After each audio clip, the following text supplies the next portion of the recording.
Dengar rakaman suara dengan teliti. Kemudian, dengar sekali lagi dan buka muka surat R1 untuk membaca teks rakaman suara serta beri tumpuan pada perkataan yang dicetak tebal. Jom kita ke bazar Ramadan. Saya hendak membeli juadah untuk berbuka.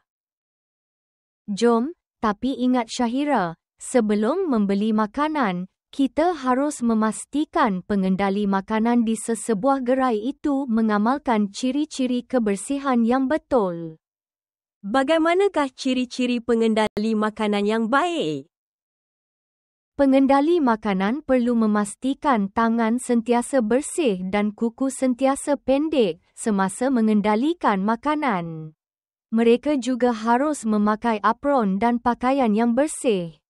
Pemakaian kasut yang bersih juga jangan dilupa. Oh, begitu. Bagaimanakah pula dengan kepala?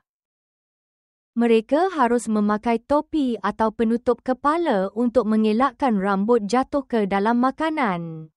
Rambut juga hendaklah bersih, berikat dan bertutup.